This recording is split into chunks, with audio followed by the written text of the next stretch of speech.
So very good day to everybody. This is Wireless Networks, and in today's class we'll discuss about QAM, Quadrature Amplitude Modulation, and QPSK, Quadrature Phase Shift Keying.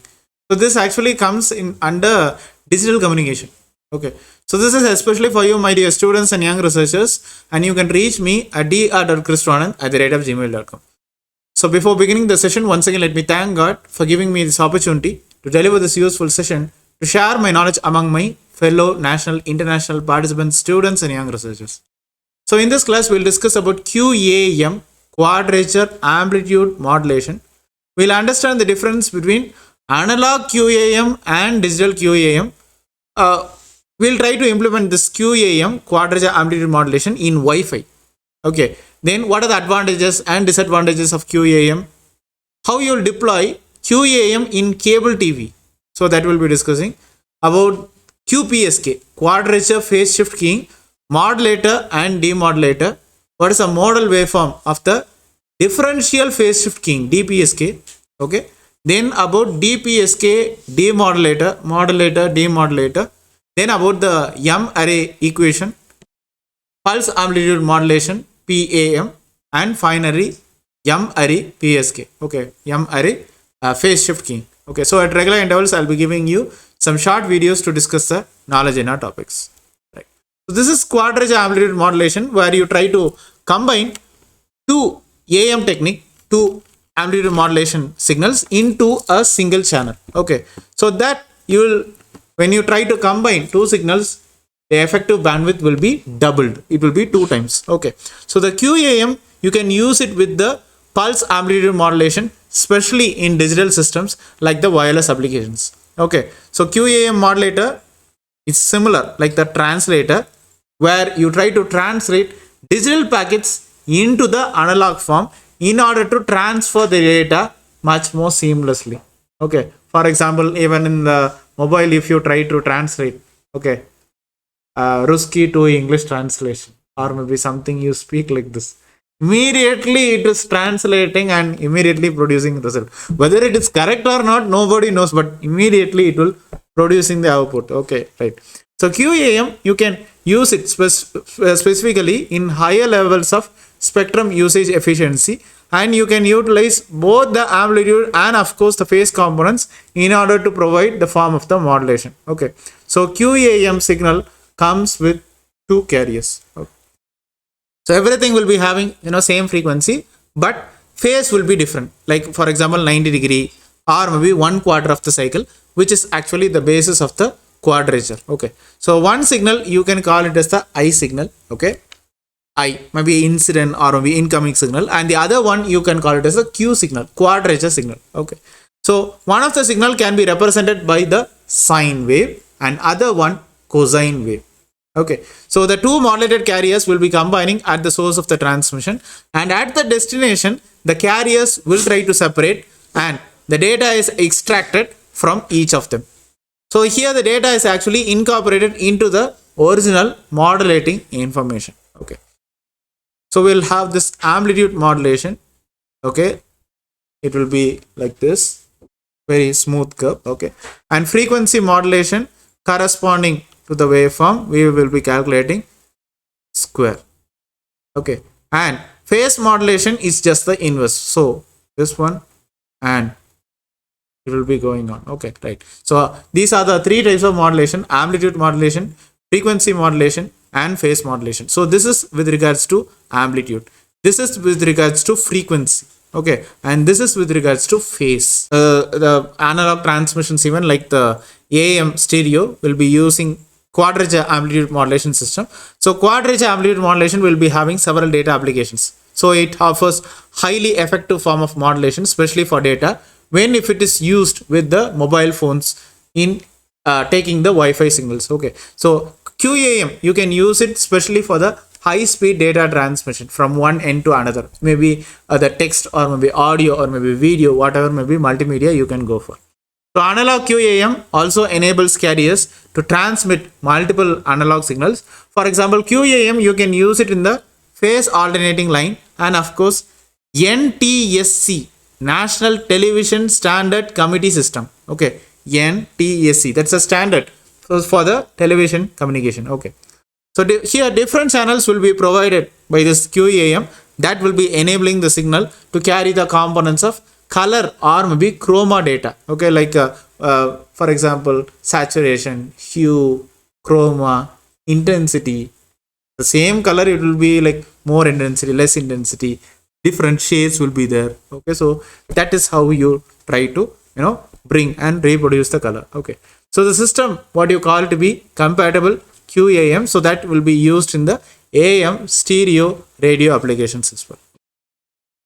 Then we have Quantize QAM. Okay, so the different channels will be enabling the required two channels, especially for stereo to be carried by the single carrier. Okay, so the digital versions of the QAM, you can call it as a quantized QAM. Okay, quantized Quadrature Amplitude Modulation, so that you can use it in the radio communications that will be utilizing the data. So for example, let us take in the case of radio communication technologies, maybe we will have LTE, long-term evolution, to worldwide operability for the microwave access. Of course, with the Wi-Fi even, we will be using different types of QAM. Okay, so when the field is going to evolve, we will be having much more better, higher usage of the QAM systems in the radio communication technologies. Okay, so this is the type 1 QAM constellation. Okay, we will be having different lines as well.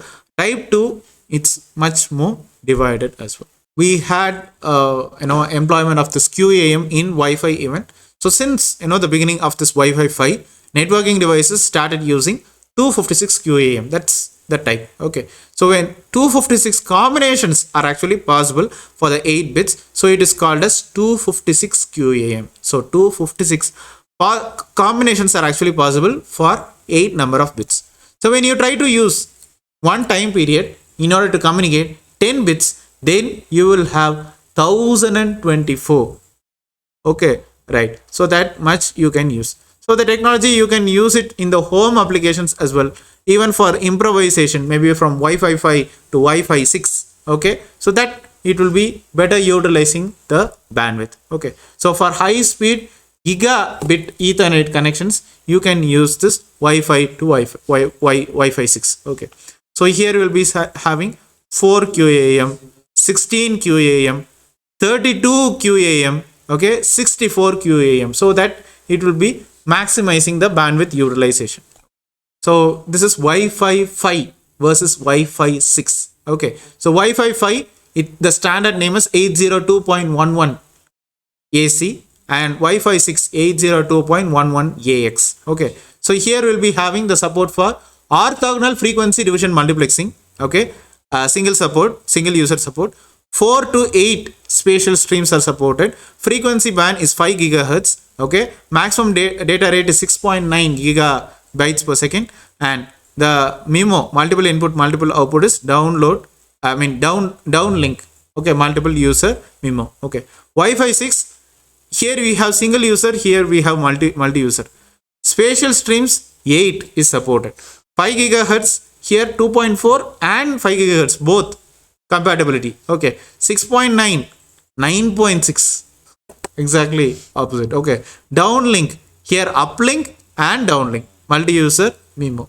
So the advantage, the primary use of this QAM is all about how you try to utilize the bandwidth, because QAM represents more bits per carrier. For example, like 256 QAM is going to map 8 bits per carrier, and maybe 16-bit QAM will be mapping 4 bits per carrier. Okay, so even though like QAM will be using both the amplitude variation as well as phase variation in order to boost the efficiency of the radio communication transmissions, but there will be small disadvantages. Okay, here we have noise problem. Okay, external noise, it's susceptible. Okay, because the transmission states are very close to each other. Okay, when the voice are very close to each other, you speak. Okay, so that noise. Okay, so when you are close to each other, so that the lower level of noise even is actually required to actually move that particular signal from one point to another. So that time transition also, like, we will have more of the noise. Okay, so unlike the QAM systems, the receivers equipped with maybe phase modulation or maybe frequency modulation can actually limit the amplifiers and you can remove any amplitude noise even. Okay, so that's one of the disadvantage. This approach, of course, improves its noise reliance, and of course, we will have further amplification of phase or maybe frequency that is modulated in the radio transmitter, that will be eliminating the need for the linear amplifiers. So here in QAM, we'll be having amplitude component. So linearity has to be maintained, otherwise it's a problem. Okay, right, because it is much more susceptible to the noise. Okay, but unfortunately, the linear amplifiers, okay, it does not, achieve the greatest efficiency, and of course they will be consuming more power. Okay, so that is the problem. Okay, so QAM receivers also are more complex when compared to the modulation types and systems. So QAM is not the best solution, especially for mobile applications. So we'll try to deploy this QAM in the cable TV.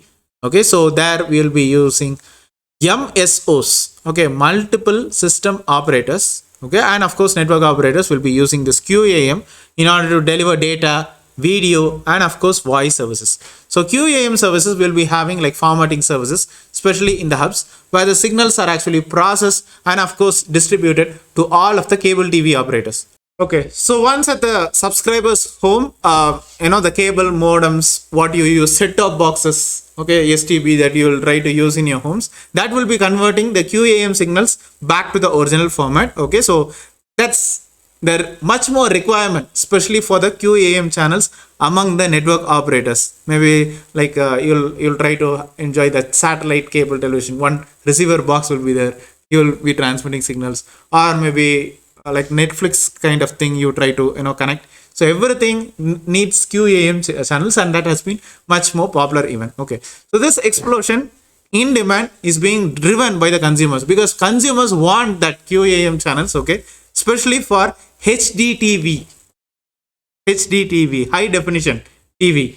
Okay, you have, for example, one channel, normal channel, another one high definition TV, because everybody wants high definition. Okay, so for that you'll be using high speed data connection, video conferencing, Zoom, Google Meet, Microsoft Teams, everything it's based on the QAM channels. Okay, so from the overall cost perspective, definitely the multiple system operators will be requiring QAM, Quadrature Amplitude Modulation. So next we will go for QPSK, Quadrature Phase Shift Keying. So it is actually a variation of the binary phase shift keying, BPSK, and you can also call it as the double sideband suppression carrier, DSBSC modulation scheme, that is going to send 2 bits of the digital information at one particular time. Okay, one point of time. So this one you can call it as the digit. Okay, binary digit. Okay, so instead of the conversion of the digital bits into the series of the digital stream, you can convert them into bit pair. Okay, so this actually decreases the data rate to half of them. Okay, so that will be allowing more space for the other users. So for this one, we will be having this modulator, QPSK modulator.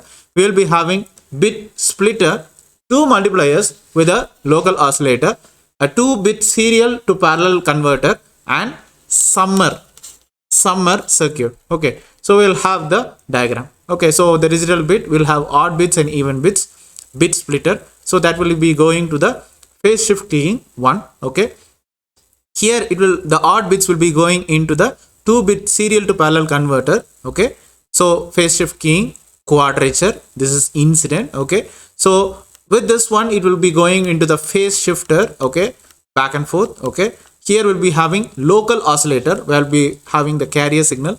Okay, so this one summer plus addition. Okay, to provide or maybe to produce the QPSK output, quadrature phase shift keying output. Okay. So at the modulator's input, the message signal like even bits, second, 4, alter, okay, and maybe odd bits, bir, uj, bish. Okay, so that one are actually splitted by the bit splitter, and maybe it will be multiplied to the carrier in order to generate the odd BPSK called as the phase shift keying I.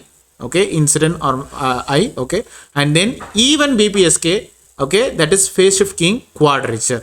So the signal is actually phase shifted by took some degree before being modulated, and the QPSK waveform for the 2-bit input, we will have the modulated result for different instances of the binary input. So the carrier channel, you will have this one. Okay, so modulated result would be 0, 2, 1, 3. Okay, alternating. Okay, so 0 same. Okay, 2 from here down. Okay, then 1, 3.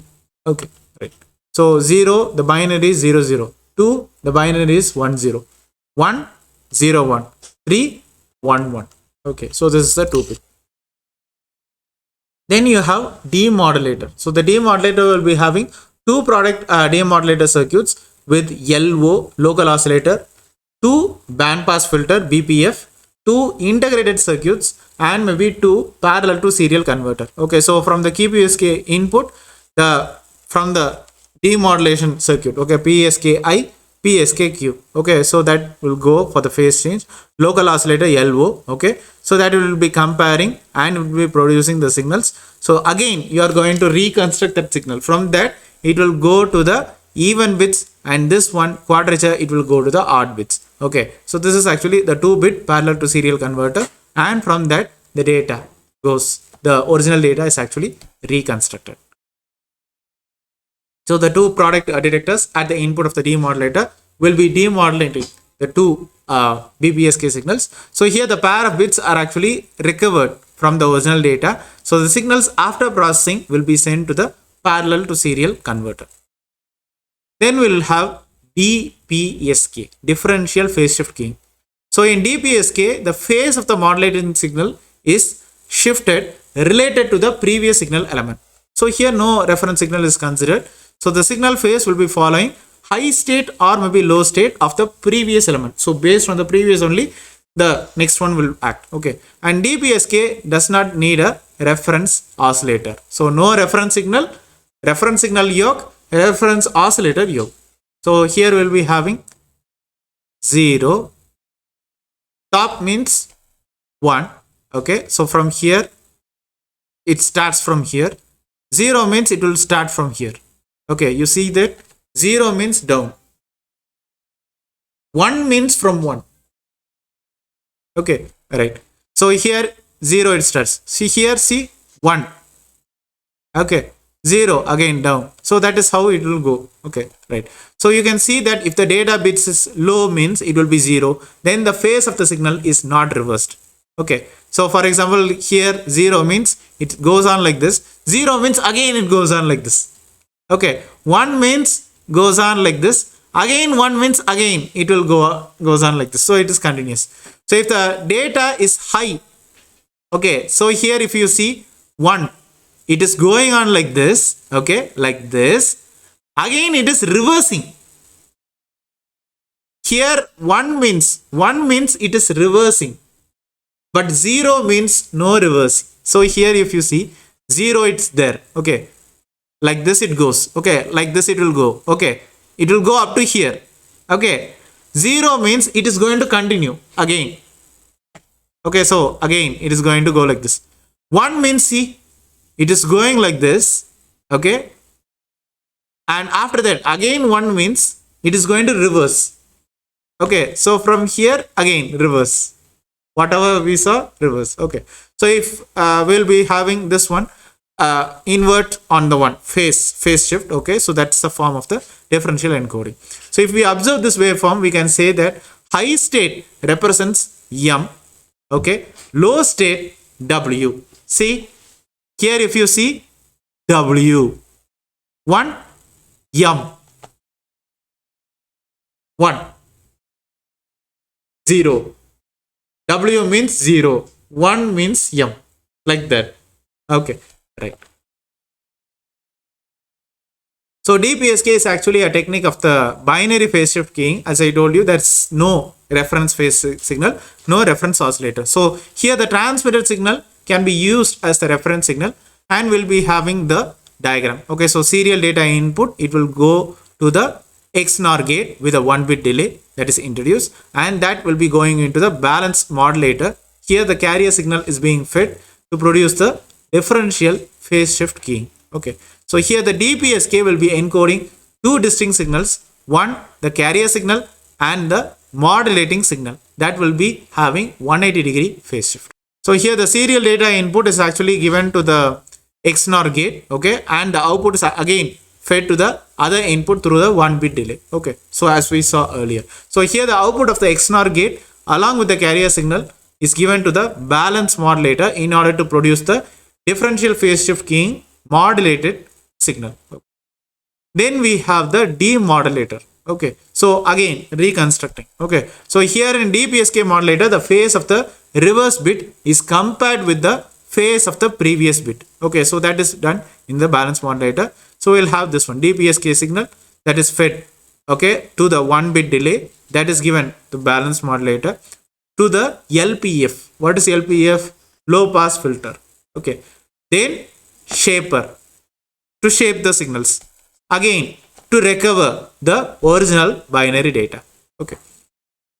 So we'll see that the balance modulator is given the DPSK signal along with the 1 bit delay. So that signal is made to confine to the lower frequencies with the help of low pass filter. So again it is going to pass through the shaper circuit, which is maybe comparator or maybe Schmitt trigger, okay. So that you would have studied about Schmitt trigger in the linear integrated circuits, okay. So that will be again to recover or maybe reconstruct the original binary data as the output, okay. So you know, like binary means it's actually bits, okay, like we'll have like 2 bits, okay. So M, as I told you, it corresponds to the number of the conditions or maybe levels, okay, or maybe combinations that is actually possible for the given number of binary variables. So this is actually a digital modulation technique that can be used for the data transmission, in which maybe instead of 1 bit, 2 bits or maybe more bits can be transmitted at one particular time interval, okay. So when the single signal is used for the multiple bit transmission, the channel bandwidth will get reduced. So we'll have the M-ary equation. So if the digital signal, maybe we'll have like 4 conditions of voltage levels, frequencies, phases and maybe amplitude. So M-ary, that M would be equal to 4, okay. So here the number of bits that is necessary to produce these conditions would be N is equal to, that is the number of bits, which is equal to log to the base 2 M. M is nothing but the number of conditions or maybe levels or maybe combinations that is actually possible with this number of bits, okay. So you can write it as 2 power n is equal to M. So maybe n, that's 2, would be having like 4 conditions are possible. So in general, like we'll have multi-level M-ary modulation techniques. You can use it in the digital communications as the digital inputs, okay, with more than 2 modulation levels in the transmitter's input. So the techniques, they are bandwidth efficient and there are several M-ary modulation techniques, okay. So some of them will be modulating one parameter of the character signal, like maybe it will be modulating amplitude, phase and frequency even, right. So next we'll have like M-ary ASK, amplitude shift keying, okay. So M-ary amplitude shift keying, M-ASK, or maybe M-ary PAM, pulse amplitude modulation. So we'll have this amplitude of the carrier signal that will be taking on different M levels. So SM of T, okay, you are refined by the equation, equal to AM, okay, the amplitude, cos 2 pi FC, or maybe this one you can write it as omega C. 2 pi F is equal to omega, okay, omega CT, okay, AM, which belongs to, this amplitude belongs to 2M minus 1 minus M, okay, and this delta M, that would be 1, 2 up to M value, and T will be taking 0 to TS, okay. So we'll have this method, you can utilize this one in the pulse amplitude modulation, and of course it's a much more simple. Even noise problem also you can, there is no problem, distortion, it's much more susceptible. Then we have M-ary, like PSK we'll have, ASK we'll have FSK, okay. M-ary frequency shift keying, okay. So the frequency of the carrier signal takes on different M levels. So this is where you will have SI of T is equal to square root of 2 ES divided by TS, okay. So that's how you'll explicitly define the field, okay, with respect to Ts. Okay, so cosine pi by Ts nc plus I of t. Okay, so time it will take from 0 to Ts and I would be 1 to m. Okay, so this fc, that frequency, can be given as n by 2t. Okay, so that is nothing but nc divided by 2s. Okay, so once again, fsk also, it is not susceptible to noise, just like amplitude shift keying, and the transmitted m signals are equal in energy and equal in duration also. Okay, equal in time period also. The signals, you can represent it as 1 by 2 Ts. Okay, so that makes the signals orthogonal with each other. Okay, so since m signals are orthogonal with each other, there is no crowding in the signal space. Okay, so the bandwidth efficiency of the M-ary FSK will be decreasing, and power efficiency is going to increase with the increase in the value of the m value. So this you can call it as a M-ary phase shift keying or M-ary PSK. Okay, so here the phase on the carrier signal will be taking on different phase levels. Okay, this is PSK. Okay, we saw M-ary ASK, M-ary FSK, and now M-ary PSK. So here M-ary PSK, you can give it as SI of t. The input signal is equal to square root of 2e by t cosine omega naught t or 2 pi f naught t plus phi I t. Okay, so this phi I t is given by 2 pi I by m. I will be having 1, 2, 3 up to m value. Okay, so you can make sure that this envelope is actually constant with more phase possibilities, so you can use it in the much more earlier days, and afterwards it got overcome. Okay, but it has produced better performance than your amplitude shift keying and your frequency shift keying. Okay, and minimal phase estimation error is actually possible with the receiver, so that's a advantage. Okay, but of course it's a older way of communication.